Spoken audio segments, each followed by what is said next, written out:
4 de la tarde, 1 de septiembre de 1923.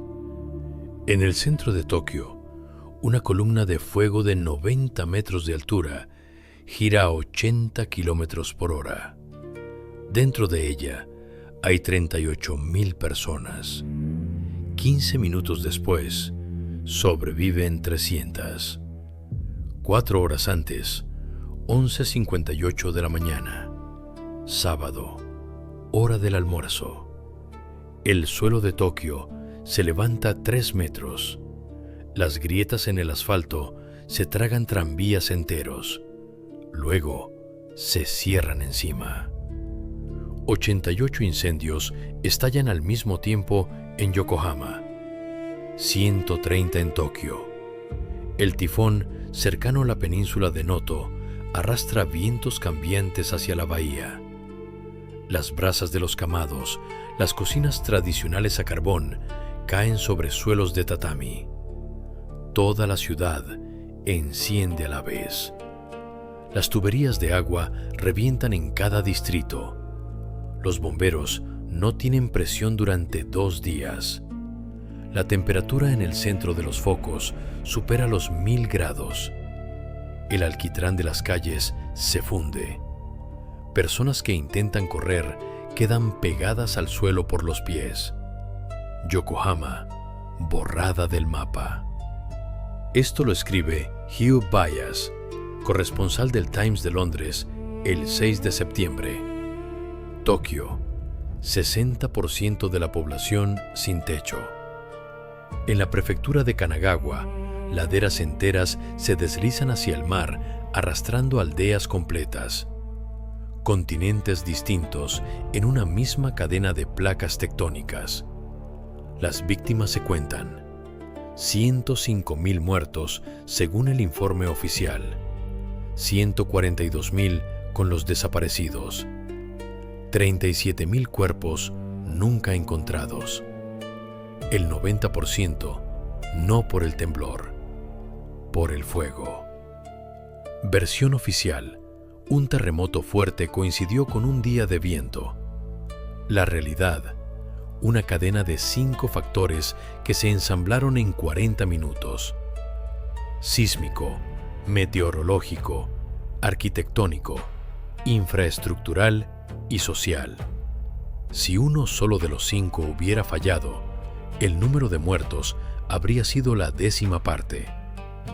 Pero hay algo más. En 1905, un sismólogo de Tokio publicó un informe predictivo. Lo desacreditaron públicamente.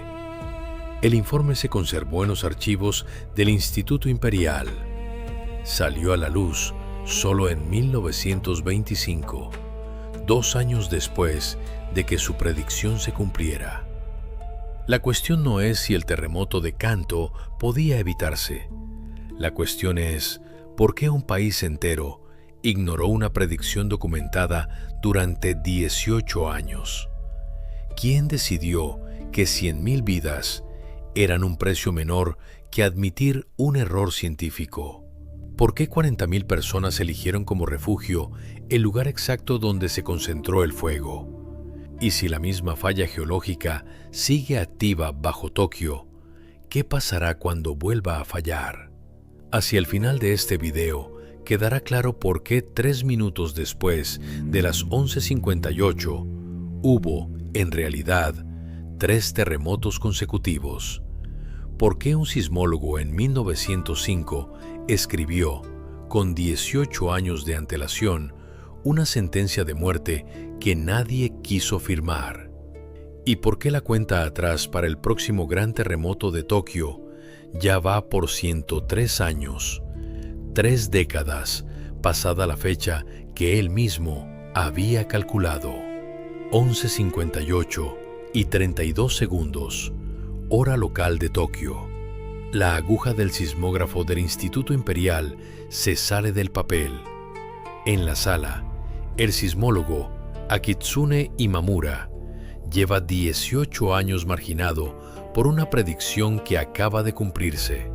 El epicentro está a 100 kilómetros al suroeste de Tokio, bajo la bahía de Sagami.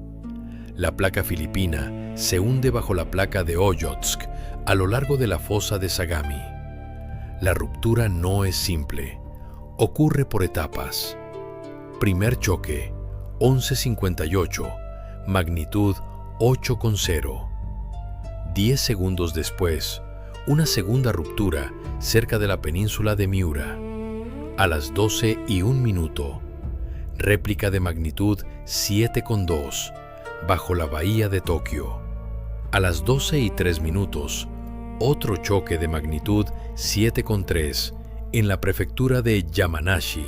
Los supervivientes describirán todo como un solo temblor de entre 4 y 10 minutos. En Tokio, el momento exacto coincide con la hora del almuerzo. En cada hogar funciona un kamado, cocina tradicional a leña, o un chichirín, parrilla de carbón. Las brasas saltan al primer movimiento. Las paredes de papel y madera del barrio antiguo prenden en segundos. Las casas de estilo occidental, construidas con orgullo en las últimas décadas, caen primero. Ladrillo y mortero no soportan el movimiento horizontal. La casa tradicional japonesa, de madera ensamblada sin clavos, resiste el temblor, pero arde en minutos. Y aquí entra el factor que casi nadie menciona en los informes científicos. A varios cientos de kilómetros de Tokio, un tifón se desplaza hacia el norte, en dirección a la península de Noto. Sus vientos exteriores barren la bahía de Tokio justo cuando los primeros fuegos empiezan a fusionarse. Velocidad, entre 20 y 30 metros por segundo. Dirección, cambiante. El terremoto no fue solo un terremoto, fue una colisión sísmico-meteorológica en el mismo instante. Los focos pequeños se conectan, forman frentes de fuego que se desplazan con el viento. Los habitantes corren hacia los espacios abiertos, parques, plazas, descampados, siguiendo la lógica que les habían enseñado durante generaciones. En un incendio normal, el espacio abierto es la salvación. Pero este no era un incendio normal. A las 12:30, Nobu Matsumoto, vecina del barrio de Honjo, 29 años, cierra la puerta de su casa por última vez. No volverá a ese punto. La cuadrícula del barrio antiguo, calles estrechas con casas pegadas, se convierte en una trampa. Cada callejón canaliza el viento. Cada viento alimenta una pared de fuego.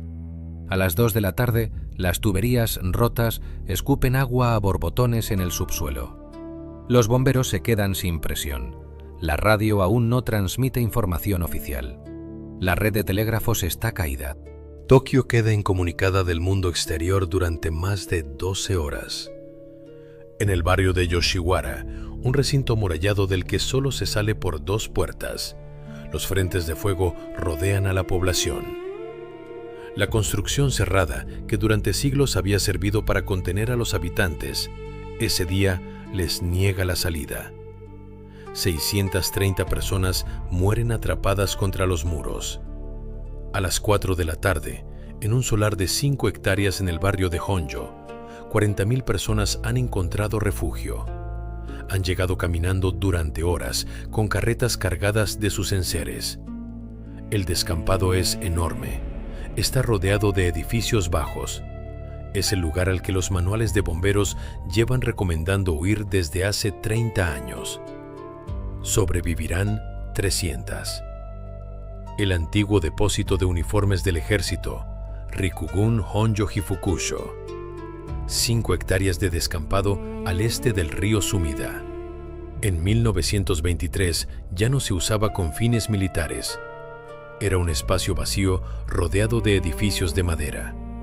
Para los vecinos de Honjo, el lugar evidente al que huir en caso de incendio.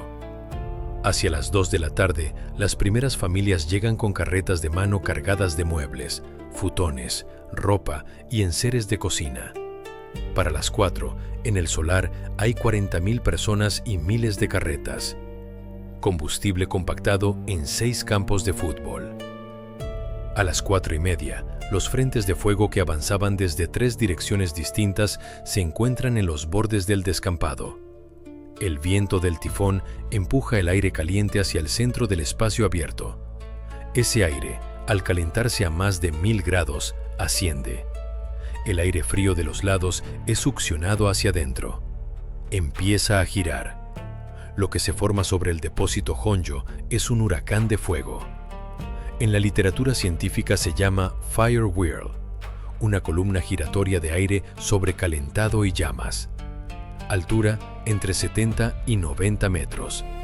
Velocidad del viento dentro del vórtice entre 70 y 80 kilómetros por hora. Oxígeno en el centro, prácticamente cero. El fenómeno físico es conocido, pero en un espacio urbano con materiales orgánicos en cantidad masiva, papel, madera, tejidos, paja, el vórtice no se apaga al consumir su combustible, se alimenta. En 15 minutos, la temperatura en el centro del descampado supera los 1100 grados Celsius. Las carretas con enseres familiares, el patrimonio que la gente había arrastrado durante horas, actúan como acelerantes. Los cuerpos en el centro del vórtice no se queman gradualmente, se carbonizan en segundos. Los del exterior mueren por asfixia porque el oxígeno ha sido succionado hacia arriba. Más víctimas que la bomba atómica de Nagasaki en menos tiempo, sin armas.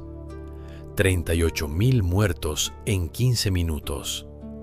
Esto representa cerca del 40% de todas las víctimas mortales del terremoto, concentradas en un único punto del mapa de 5 hectáreas.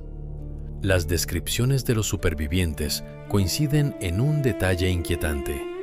Los cadáveres apilados conservaban la piel intacta en la espalda, calcinada en el pecho. El vórtice quemó solo el lado expuesto al centro de rotación. Tawara Magoichi, futuro ministro de Comercio e Industria entre 1929 y 1931, llegó al solar 3 días después con una comisión gubernamental. En su informe oficial, usó una sola palabra para describir el lugar: Jigoku, el infierno budista. Escribió que lo que había visto con sus propios ojos era más de lo que la lengua humana puede transmitir. Los supervivientes del depósito Honjo, en sus declaraciones recogidas por la editorial Kaisosha en 1924, describieron el espacio no como un lugar habitado por humanos, sino por fantasmas hambrientos, cuerpos rojos inflamados, cuerpos negros hinchados y filas interminables de cadáveres carbonizados. Las fotografías que se tomaron en los días siguientes circularon por todo Japón como postales. Algunas mostraban pilas de cadáveres de varios metros de altura. El gobierno las declaró contrabando. Muchas siguen sin catálogo público en los archivos oficiales. Honjo no fue una excepción aislada. Aquel 1 de septiembre, en 5 puntos distintos de Tokio, se formaron huracanes de fuego del mismo tipo. Pero la mayor concentración estuvo en Honjo. Y mientras ese vórtice giraba sobre el solar del antiguo depósito de uniformes en Yokohama, 40 kilómetros al sur, ardían 88 fuegos al mismo tiempo. Y allí había algo peor: el puerto. Yokohama, 1923. 40 kilómetros al sur de Tokio, principal puerto internacional de Japón. Por sus muelles pasa el 80% del comercio exterior del país. En los almacenes del puerto se acumula seda destinada a Estados Unidos. En los tanques de la zona industrial, petróleo de la Standard Oil. A las 11:58, los tanques de petróleo en el barrio portuario explotan. No por el temblor directo, por el corrimiento de las estructuras de soporte y la ignición de los vapores que escapan de los conductos rotos. Los muelles desaparecen en una bola de fuego de 200 metros de diámetro. 88 focos arden al mismo tiempo. En 60 minutos, los focos individuales se conectan en frentes únicos. Las tuberías de agua de la red municipal, fabricadas en hierro fundido, frágil ante el movimiento del suelo, se quiebran en miles de puntos a la vez. En toda Yokohama no hay un grifo con presión. El sismo también levantó la línea de costa. En algunos tramos, el fondo de la bahía subió hasta 2,5 metros. El equilibrio de masas de agua cambió. Una serie de olas, entre 10 y 12 metros de altura, según los registros recuperados después, golpeó la costa de Sagami. En los pueblos del litoral, los incendios y el tsunami coincidieron en el tiempo. No hay listas completas de víctimas costeras. Murieron en aldeas que dejaron de existir antes de que llegara el primer reportero. Henry W. Kinney, corresponsal del Trans-Pacific Magazine, fue el primer periodista extranjero que logró entrar en Yokohama el 2 de septiembre. Su despacho, enviado por barco a Shanghái, contenía una frase que se reprodujo en periódicos de 3 continentes. Esta ciudad ha dejado de existir. No es una metáfora. Kinney describió calles sin paredes, edificios fundidos como cera, raíles de tranvía retorcidos en espirales. La temperatura en algunas zonas de Yokohama había sido tan alta que la cerámica de los tejados se vitrificó. La piedra de los muros perdió la cara externa por desconchado térmico. En las orillas del puerto, los cadáveres se mezclaban con la chatarra de los barcos que habían ardido amarrados. De las 694,000 viviendas de la región de Kanto, 381,000 quedaron destruidas o gravemente dañadas. 3 millones de personas sin techo. En Tokio, el 60% de la población perdió su vivienda. La unidad económica de la región, fábricas, puertos, bancos, desapareció en 48 horas. En el río Sumida, las aguas se cubrieron de cuerpos calcinados arrastrados desde los puentes en llamas. Cuando Nobu Matsumoto regresó al puente Yokogawa días después, escribió en su diario que del borde al centro del puente había una pila de miles de cadáveres quemados y que el río parecía estar lleno de pedazos de madera carbonizada, pero eran cuerpos, tantos que no se veía el agua. Su testimonio, recogido en la antología publicada por Kaisosha en 1924, forma parte del registro civil del desastre. Los registros oficiales hablan de 105,385 muertos confirmados. 37,000 personas desaparecieron y nunca fueron encontradas. La cifra real, 142,000. Una de cada 12 personas que vivían en la zona afectada. Y aquí, los registros se detienen.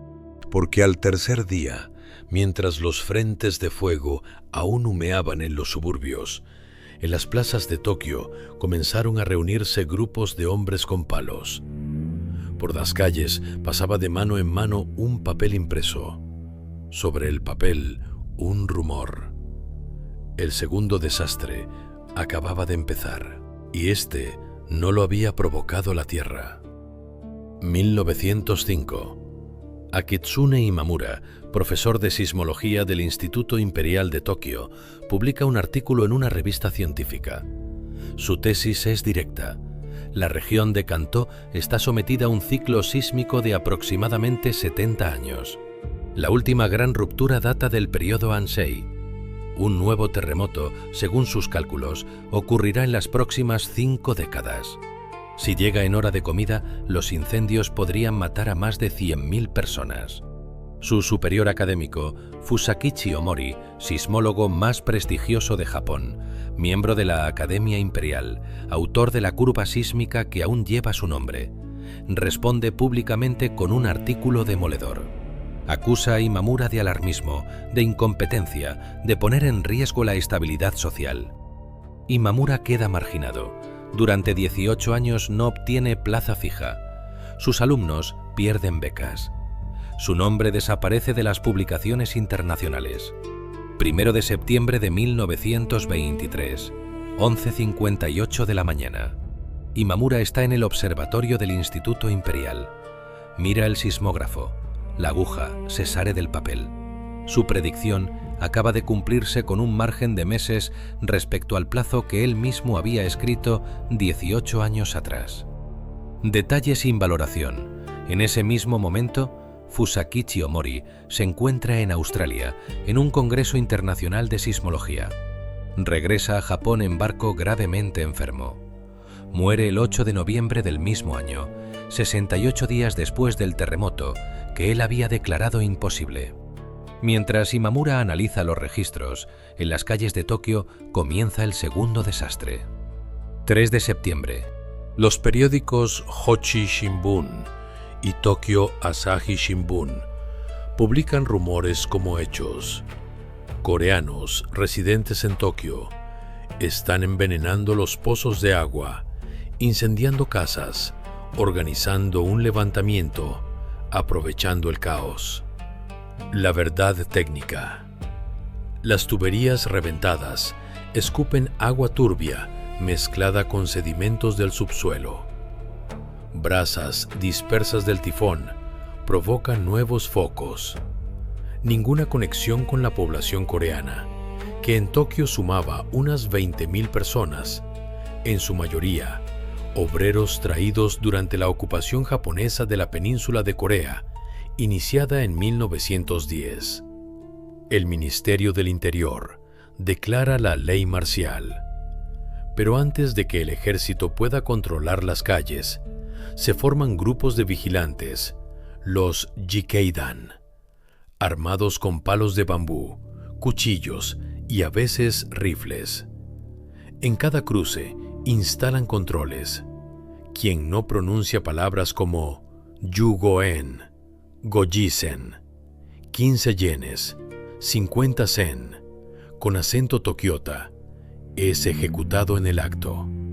La trampa fonética estaba diseñada para identificar acentos extranjeros y dialectos regionales japoneses. Las estimaciones independientes hablan de al menos 2.500 coreanos asesinados. También centenares de chinos y japoneses de provincias con acento distinto. La cifra oficial reconocida por el gobierno es de 231 casos. Más de 360 japoneses fueron juzgados por estos asesinatos. Ninguno recibió condena efectiva. Los pocos encarcelados fueron indultados al año siguiente con motivo del matrimonio del entonces príncipe heredero Hirohito. Las cifras reales de la masacre coreana siguen sin reconocimiento oficial completo del gobierno japonés, 100 años después. La ley marcial sirvió además para otro propósito. El 16 de septiembre, una unidad de la policía militar detuvo al anarquista Sakae Osugi y a su compañera Ito Noe. Ambos aparecieron muertos en un pozo 2 días más tarde. El responsable directo, el teniente Masahiko Amakasu, fue condenado a 10 años. Cumplió 3. Después fue enviado a Manchuria. Allí se convirtió en uno de los arquitectos del estado títere de Manchukuo. 2 de septiembre, 17 horas después del primer temblor. Un automóvil oficial avanza despacio por una avenida del centro de Tokio convertida en alfombra de ceniza caliente. Dentro del coche, un hombre de 66 años mira las ruinas en silencio. Es Goto Shinpei, recién nombrado ministro del Interior. En el portafolio que lleva sobre las rodillas hay un plan urbanístico para una hipotética destrucción de Tokio. Lo escribió en 1921, 2 años antes del terremoto. Goto no está aquí para improvisar, está aquí para aplicar lo que ya tenía pensado. El coche pasa frente al edificio del Ministerio del Interior. Las paredes occidentales de ladrillo se han desplomado hacia el interior. La estructura tradicional de madera del fondo sigue en pie. Goto ya conoce el dato técnico que sus sismólogos le entregaron esa misma mañana. No hubo un terremoto. Hubo 3 rupturas consecutivas en 5 minutos.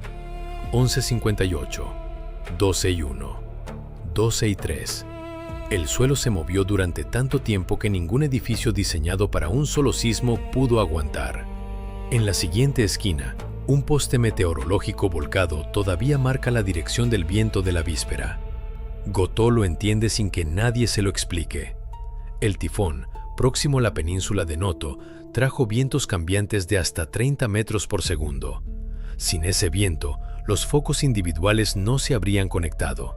Sin esa conexión, no habría habido huracanes de fuego. La diferencia entre un incendio urbano grande y un desastre civilizatorio fue cuestión de meteorología. El coche entra en el barrio de Kanda. Aquí ya no hay edificios. No hay calles reconocibles. La cuadrícula de callejones estrechos heredada del periodo Edo se ha convertido en un solo descampado humeante. Tokio era una ciudad de madera. Cada vivienda usaba carbón vegetal para cocinar. Cada barrio antiguo seguía un trazado pensado para vivir, no para sobrevivir a un incendio simultáneo en 200 puntos. Por las grietas del asfalto todavía sale agua a borbotones. Las tuberías de hierro fundido se quebraron en miles de lugares. Durante 2 días no hubo presión para apagar nada. La red eléctrica cayó. El telégrafo cayó. La capital de un imperio quedó incomunicada del mundo durante 12 horas. Gotō registrará después que esa ausencia de información fue la que permitió que los rumores se convirtieran en sentencias en las calles. Y en las esquinas que el coche atraviesa, todavía hay grupos de hombres con palos. Los Jikeidan no se han disuelto. La ley marcial sigue activa. El ala militar del gabinete ha ganado autoridad pública sobre el ala civil. Esto Gotō también lo sabe demasiado bien. 5 eslabones, cada uno por separado habría producido un desastre menor. Los 5 juntos, en 40 minutos, produjeron lo único que había producido el 1 de septiembre. 100.000 muertos. 27 de septiembre, 3 semanas después del último foco. Gotō presenta el plan de reconstrucción. Su frase, recogida en las actas oficiales: "Ahora es nuestra mejor oportunidad para remodelar y reconstruir Tokio completamente". Invita a Charles Austin Byrd, historiador estadounidense, consultor urbanístico del gobierno de Nueva York. Byrd cruza el Pacífico y desembarca en Yokohama cuando aún hay focos humeantes en los suburbios. Su informe se convertirá en la base del nuevo Tokio. Avenidas anchas como cortafuegos, parques como zonas de refugio, estándares antisísmicos en los edificios públicos. Las grandes vías que hoy atraviesan la ciudad, Showa-dori, Yasukuni-dori, Harumi-dori, nacieron en los planos firmados aquel otoño. Pero la ciudad que Gotō reconstruye no es la misma que se quemó en septiembre. Es algo distinto, más ancha, más moderna y al mismo tiempo más vigilada. Las pérdidas económicas equivalieron al 37% del Producto Interior Bruto japonés de la época. 121 de los 138 bancos centrales destruidos. 7.000 fábricas perdidas. 45% de desempleo en Tokio en septiembre. La crisis bancaria de 1927 fue una consecuencia directa. 27 de diciembre, el mismo año del terremoto. En el incidente de Toranomon, un activista llamado Daisuke Namba dispara contra el carruaje del príncipe heredero Hirohito. Falla. Es ejecutado. El gabinete liberal cae. El siguiente entrega más poder a los militares. La cadena de 5 eslabones que reventó Tokio en 40 segundos no se rompió. Se transformó en otra cadena. 15 años después de Toranomon, ese mismo Japón entra en la Segunda Guerra Mundial. El terremoto no destruyó solo una ciudad, aceleró el siglo XX. 1925. 2 años después del terremoto, el gobierno japonés funda el Earthquake Research Institute en la Universidad Imperial de Tokio. Su primer núcleo investigador incluye a Akitsune Imamura, el sismólogo marginado durante 18 años por su predicción de 1905, recibe finalmente plaza fija, presupuesto y autoridad académica. 30 años después de haber sido llamado alarmista, Imamura dedica el resto de su carrera a estudiar la fosa de Sagami. Sus mapas tectónicos, publicados entre 1928 y 1940, siguen siendo la base del modelo sísmico actual del sur de Kanto.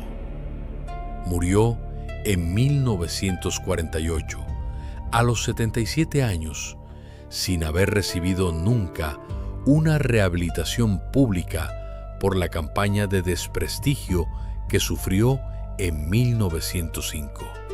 1960. El gobierno declara oficialmente el 1 de septiembre como Día Nacional de la Prevención de Desastres. Desde entonces, cada año a las 11:58 de la mañana, los altavoces públicos de Tokio emiten una señal acústica. 13 millones de personas se detienen durante un minuto. Los trenes paran, las obras se silencian. La ciudad escucha el aniversario exacto del momento en que se levantó 3 metros del suelo. Pero las cifras detrás del ritual son otras. La fosa de Sagami sigue activa. La placa filipina continúa hundiéndose bajo la placa de Okhotsk a un ritmo de aproximadamente 3 centímetros al año. Las estimaciones geofísicas oficiales hablan de un ciclo de gran terremoto en Kanto de entre 60 y 80 años. La cuenta desde 1923 va por 103. La probabilidad oficial de un terremoto de magnitud 7 o superior en los próximos 30 años, según los informes del gobierno japonés, ronda el 70%. En 1923, Tokio tenía 2 millones de habitantes y casas de madera. Hoy tiene casi 14 millones, 3.000 edificios de gran altura y una red de trenes subterráneos que mueve 40 millones de pasajeros al día. La superficie construida es 8 veces mayor, la densidad humana incomparable. Las mismas placas tectónicas debajo, la misma falla. La cadena de 5 eslabones que mató a 100.000 personas en 40 segundos no se ha desactivado por completo. La sísmica está fuera del control humano, la meteorológica también. La arquitectónica ha cambiado. Edificios antisísmicos, materiales ignífugos, redes redundantes de agua, parques diseñados como zonas de refugio. La infraestructural ha mejorado, pero las redes subterráneas envejecen. La social depende de cómo reaccione una ciudad de 14 millones cuando se vayan a la vez los trenes, la red móvil y el agua corriente. Akitsune Imamura escribió en 1905 una predicción que nadie quiso escuchar. Tardó 18 años en cumplirse. 100.000 personas pagaron el precio del silencio. Sus mapas siguen en los archivos. Sus modelos se actualizan en las computadoras del Earthquake Research Institute. Los datos están abiertos. Las publicaciones están disponibles. Y, sin embargo, cualquier ciudad construida sobre una falla activa apuesta cada día por el supuesto implícito de que el próximo gran terremoto ocurrirá mañana, no hoy. La pregunta no es si volverá a ocurrir. La pregunta es qué partes de la cadena habrá tenido tiempo Japón de romper y cuáles seguirán intactas el día en que la aguja del próximo sismógrafo vuelva a salirse del papel. Si les interesan los misterios de nuestro planeta y las catástrofes que la historia oficial intenta archivar en notas a pie de página, suscríbanse al canal y activen las notificaciones para no perderse los próximos episodios. Quedan muchas historias por delante que no aparecen en los libros de texto. Y queda una sola pregunta. La predicción de Imamura de 1905, nadie la quiso escuchar a tiempo. ¿Y si la siguiente predicción ya está escrita en algún archivo, esperando los 18 años que tarda en cumplirse.